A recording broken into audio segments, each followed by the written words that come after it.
said you helped like create your own like get started. My question is like, what are some of like common mistakes that a writer artist will do that you will see like common mistakes that they will always be doing that you're like, oh, that's you see like a pattern, or like general mistakes that somebody that is writing and drawing their stuff will make. Like, what are some of the mistakes they will make? I mean, a really common one is sort of starting too big. The person who, for their first project, they're envisioning this 100-issue epic. That's probably not going to happen. Just sort of in terms of monetary commitment and time commitment, generally speaking, you need to start with something much more modest than that. A mini series or even just a short graphic novel or a web comic. So that's pretty common to see people just ask to be given sort of the comic book equivalent of a $200 million movie their first time out. Another thing is, I talked about the pitches being brief. I feel like a lot of people, they know their story so well, and they know what's the part of the story that they can't wait to get to, and that's what you'll see in the pitch. Is you'll sort of see, the elements of the story that made them want to do it, but not necessarily the elements of the story that are going to make people want to read it. The one translates into the other, but you describe them on the page differently. And that's sort of why I tend to advise people just, up front, show me what the comic looks like, and then kind of what the story is and all that, kind of just do that sort of more matter of fact. If there's one element of it that is the thing that's going to get people's attention, go ahead and throw that in. But like that one scene where, in the middle of the apocalypse, they share cereal together. Like, that's going to be a great scene in the comic, but there's just not room in the pitch for that. Nice. Cool.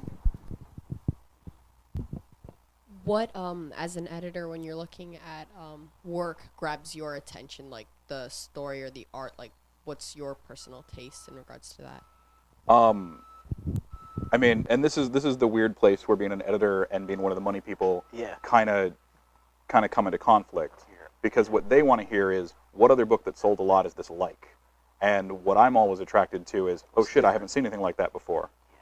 So that's not a helpful answer. Let me come up with a better one. I mean, I think it comes down to point of view. If you're somebody who grew up reading, one kind of specific kind of comic, and your whole life you've wanted to make that, and you can, do a better facsimile of that than anybody else, that's great. But if you can tell a story that nobody else can tell, because it comes from inside, or your art, whether it is incredibly technically accomplished or a little wonky, like if it clearly comes from somewhere that is unique to you, that's something that sort of triggers me right away.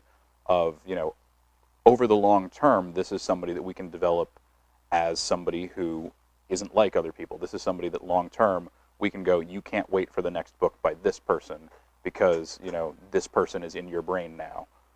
Like one of my favorite writer artists is Julia Wirtz, who does Museum of Mistakes. It used to be called Fart Party. And basically, she's gotten actually pretty good, which is weird because her art style is kind of wonky. It is very idiosyncratic. It is sort of deliberately childlike in sort of the same way that like a Jeffrey Brown is deliberately childlike. But nobody else does anything like what she does. That was my first heartbreak as an editor, was pitching a book of hers and having it shot down. It's okay. She's doing all right. She doesn't need me. But yeah, it doesn't necessarily need to be the most technically accomplished thing I ever saw if I feel like I'm not going to see this from anybody else. If I feel like without somebody publishing this is a voice no one's going to hear.